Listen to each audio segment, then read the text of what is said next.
जी, सभी मीडिया बंधुओं का आज की इस प्रेस वार्ता में हार्दिक स्वागत करता हूं। हमारे बीच कुछ विशेष परिचय हैं। आप सनक श्रीवास्तव हैं, आप जम्मू कश्मीर प्रांत के प्रांत मंत्री। आप सुश्री अक्षय बलोरिया जी हैं, आप केंद्रीय कार्य समिति सदस्य हैं। मैं हरीश शर्मा, जम्मू महानगर मंत्री, आगे के विषय रखने हेतु प्रांत मंत्री जी से आग्रह है। वंदे मातरम। जिस प्रकार से आप सभी भलीभांति परिचित हैं कि अखिल भारतीय विद्यार्थी परिषद की जो राष्ट्रीय कार्यकारी परिषद की जो बैठक है वह छत्तीसगढ़ के अंदर संपन्न हुई है। इस वर्ष की क्या योजना रहने वाली इस बैठक के अंदर तय हुई।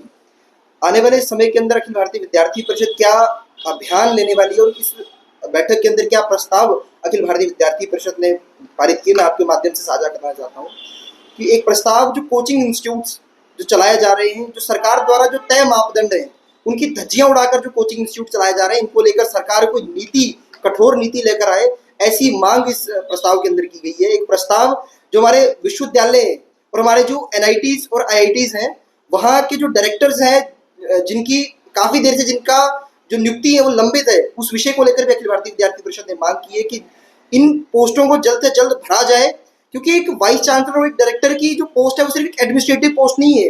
कैंपस कल्चर को रिवाइव करने को लेकर बहुत महत्वपूर्ण भूमिका एक वाइस चांसलर और एक डायरेक्टर की रहती है। तो इस विषय को लेकर इस प्रस्ताव के अंदर ये मांग की गई कि सरकार जल्द से जल्द इन लंबित पोस्टों को भरने का काम करे। एक प्रस्ताव जो भारत की आंतरिक सुरक्षा और विश्व पटल पर जो भारत की डिप्लोमेसी, जिस प्रकार से हमने देखा कि ऑपरेशन सिंदूर के अंदर किस प्रकार से भारत ने अपनी सुरक्षा व्यवस्था को बिल्कुल एक तरह से चाक चौबंद रखा, उसको लेकर अखिल भारतीय विद्यार्थी परिषद उसका भी स्वागत करती है।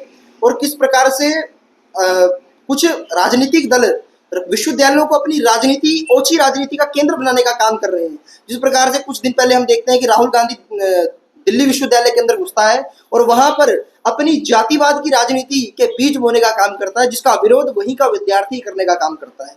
इसकी भी कड़े शब्दों में अखिल भारतीय विद्यार्थी परिषद ने निंदा की है।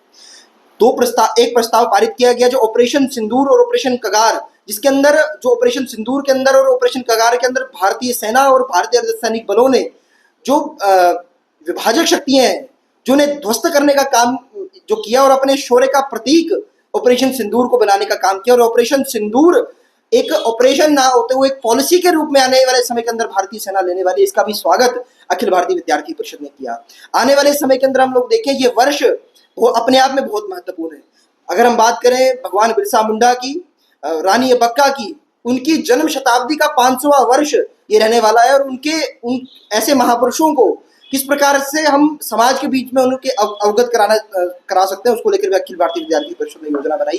जिस प्रकार से अनसंग हीरोज को लेकर हमेशा से अखिल भारतीय विद्यार्थी परिषद काम करती आई है कि वे महापुरुष जिनके बारे में कोई जानता नहीं, उनके बारे में समाज को किस प्रकार से बताया जा सके, उन विषयों को लेकर भी अखिल भारतीय विद्यार्थी परिषद आने वाले समय के अंदर काम करेगी। यशवंतराव केलकर जी एक अपने आप में एक प्रेरणा पुंज के रूप में हम सबके मध्य में है, और समाज किस प्रकार से यशवंतराव केलकर जी के जीवन से प्रेरणा ले सकता है, उस विषय को लेकर भी अखिल भारतीय विद्यार्थी परिषद आने वाले समय के अंदर कैसे कार्यक्रम करेगी, इसकी योजना इसके अंदर बनाई गई है।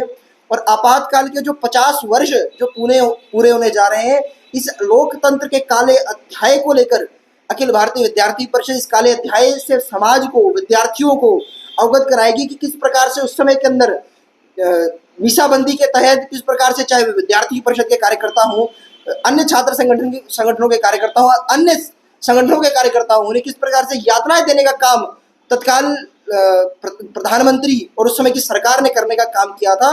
उन विषयों को लेकर पूरे 2 वर्ष तक अखिल भारतीय विद्यार्थी परिषद समाज के बीच में विरोध यात्राएं, मशाल जुलूस और रोष यात्राएं निकालकर समाज को इस विषय को लेकर अवगत कराएगी कि इस प्रकार से आपातकाल का काला अध्याय रहा था और मीसाबंदियों का सम्मेलन और मीसाबंदी उस समय किस प्रकार से यात्राएं उन्हें किस प्रकार से दी गई है, समाज तक उस विषय को किस प्रकार से अखिल भारतीय विद्यार्थी परिषद पहुंचा सकती है।